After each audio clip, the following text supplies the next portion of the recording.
Boa noite, pessoal. Vamos então dar sequência nas nossas atividades. Hoje é a nossa última teleaula da matéria de Materiais de Construção Civil 2, a teleaula 4, então vamos resolver a aula atividade 4. Ali o título Materiais de Acabamento. Então, as duas primeiras aulas a gente viu referente ao concreto.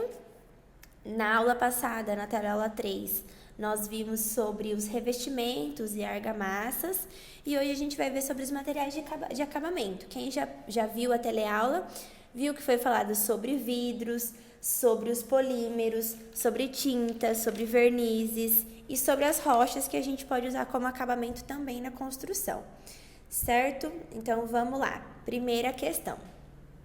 As rochas são corpos sólidos naturais resultantes de processos geológicos, constituídas de um ou mais minerais, dependendo da temperatura e pressão a que foram expostas durante suas formações.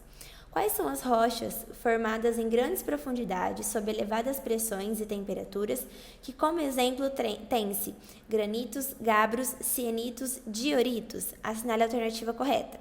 E aí ele nos dá rochas sedimentares, vulcânicas, intrusivas, extrusivas e metamórficas. E aí, se vocês pegarem no livro certinho, né, a definição de cada uma ela é bem comprida. Algumas são compridas. Então, essa descrição é das rochas intrusivas, né? Ela que sim, ou plutônicas também. Elas podem ser chamadas pelos dois nomes, plutônicas ou intrusivas. E elas sim são formadas em grandes profundidades, sob elevadas pressões e temperaturas. E nesse caso, essas rochas, elas tiveram muito tempo para se formar. Então, por isso que às vezes a gente vê algumas peças muito grandes, né? E dentre os exemplos que foi nos dado, o mais conhecido para nós são os granitos, certo? Então, vamos para a questão 2. Questão 2. Existem características das rochas que favorecem ou desfavorecem a sua aplicação em alguns casos na construção civil. Qual é a característica que indica que uma rocha pode se manchar pelo contato com líquidos ou umidade? Assinale a alternativa correta. Bom, só dele falar pra gente contato com líquidos ou umidade, a gente já sabe que é referente à absorção de água, né? A água que vai transmitir a umidade e formar essa mancha, né? A porosidade aparente, a alternativa A, ela está relacionada com a resistência. É o mesmo caso que a gente viu, em concreto. Quanto mais poroso ele é, menos resistente ele é, certo? Então, não tem a ver. A absorção de água, o que a gente já viu, que eu falei, quando ela tem uma absorção bem elevada, ela vai causar manchas nessas rochas. A análise petrográfica, ela está relacionada com a identificação de falhas e microfissuras das rochas. A densidade aparente, ela está relacionada com o cálculo do peso dessa rocha. E o coeficiente de dilatação térmica é o que a gente já sabe, né? É a definição dos espaços entre as peças para ele poder ocorrer essa dilatação térmica. Então, a nossa resposta correta vai ser a letra B, a absorção de água. Certo? Que ficou bem tranquilo essa daí. Questão 3. O sistema de pintura é composto por diversos constituintes. Qual é o principal constituinte que diferencia uma tinta de um verniz? Assinale a alternativa correta. O tamanho das partículas do pigmento, o solvente presente no verniz, os aditivos presentes no verniz ou a ausência de pigmento é a principal diferença entre tinta e verniz? Bom, aí nós vamos voltar lá na teleaula. Lá ela nos mostra que a tinta ela é composta por resina, solvente, aditivo e pigmento. O verniz ele é composto pela resina também, pelo solvente e pelo aditivo também. Ele só não é composto pelo pigmento. Então, vai ser a resposta D. A ausência de pigmento é a principal diferença entre a tinta e o verniz. Certo?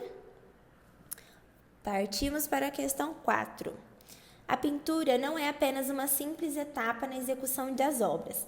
Ela é composta por várias etapas que formam um sistema de pintura. Quais são os constituintes do sistema de pintura na ordem de aplicação? Assinale a alternativa correta. Então, vamos lá. Ele nos dá 4 alternativas. Fundo preparador, primer, massa, tinta de acabamento. Massa, fundo preparador, primer e tinta de acabamento. Primer, fundo preparador, massa e tinta de acabamento. Primer, massa, fundo preparador e tinta de acabamento. Ou fundo preparador, massa, primer e tinta de acabamento. Bom, só de olhar a gente já tem certeza que tinta de acabamento vai ser o último, né? Em todas as alternativas ele é o último. Então, vamos lá. A pintura, ela é constituída de várias etapas, como vocês puderam ver.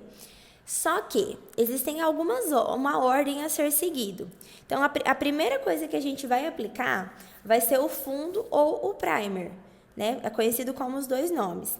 Ele serve para reduzir a absorção e uniformizar a superfície.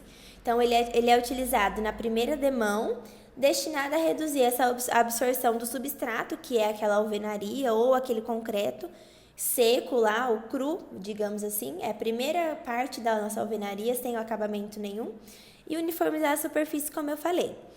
Depois, vai vir o fundo preparador de paredes. Essa camada, ela tem a função de promover a coesão das partículas soltas daquele substrato, daquela alvenaria. Depois vai vir a massa, que é aquele produto branco, pastoso, que tem como principal objetivo regularizar a superfície a ser pintada, certo? Para os ambientes internos é indicada a massa corrida de PVA, para os externos a de acrílico. E por último, como a gente já viu ali em cima, é a tinta de acabamento, que é a parte visível do acabamento, que é aquela tinta mesmo, que vai ter uma cor, que vai ter uma textura, alguma coisa do tipo, certo? De acordo com a professora lá na teleaula, essas etapas elas não são exatas, elas não são assim, não é uma regra ter todas essas etapas na sua obra.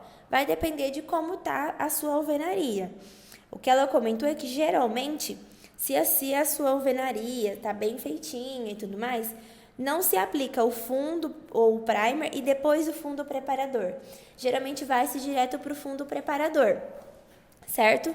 Mas essas são as etapas que compõem o sistema de pintura. Então, vai ser a resposta C: primer, fundo preparador, massa e tinta de acabamento. Agora, por último, vamos para a questão 5. Os polímeros são grandemente utilizados na construção civil, nas mais diversas aplicações. Na execução de alvenarias, existe um polímero que é utilizado para realizar o encunhamento das paredes com as lajes ou vigas de concreto. Qual é este polímero? Assinale a alternativa correta. E aí vamos lá analisar. Primeiro ela nos dá o poliuretano. O poliuretano, ele é aquela espuma expansiva, né? A gente conhece muito como espuma expansiva, meio amarela. Também existe na cor cinza, mas o principal, o mais utilizado é o da cor amarela. Ele é isolante, ele é usado nos preenchimentos de telha, de esquadrias e também no encunhamento de alvenarias, tintas e vedações. Esse encunhamento é quando a gente vai fazer a ligação da parede com a laje ou com a viga. Em alguns lugares ela é utilizada, essa espuma expansiva, o poliuretano, ele é utilizado também. Depois ele nos dá o silicone, que a gente conhece muito para vedação, né? Principalmente ali das pias e cubas, a gente usa o silicone. Ele é usado como isolante térmico também e também está presente nas tintas. O poliéster e o PVA e o PVC. Aí o PVC, para nós o PVC e o PVA são conhecidos. Eles são usados eles estão presentes nas tintas, nos forros, nas tubulações e várias aplicações nas nossas obras, certo? Então, a resposta certa vai ser a alternativa A, o poliuretano, certo? Então, terminamos aqui a nossa aula atividade. Como sempre, aqui no finalzinho, tem algumas dicas, alguns tópicos para vocês analisarem. Assistam a teleaula. Se tiverem dúvidas, podem me chamar, o que eu puder ajudar, eu estou à disposição de vocês. Certo? Então é isso, terminamos a matéria de materiais de construção civil 2. Agora vamos iniciar mais uma matéria e a gente vai ver como vai ficar a questão das provas, né? Se tudo der certo, se a gente realmente voltar no dia 13, a gente consegue fazer a prova. Se não, a gente vai aguardando aí novas informações da Unopar e a gente se programa com essas provas para o final. Então vamos estudando, vão fazendo exercícios, vão quebrando a cabeça, vai lendo livros. Se quiserem que eu mande o livro para vocês, mas tem no portal, todo mundo tem acesso. Qualquer coisa que precisarem, podem me chamar. Até mais. Tchau, tchau.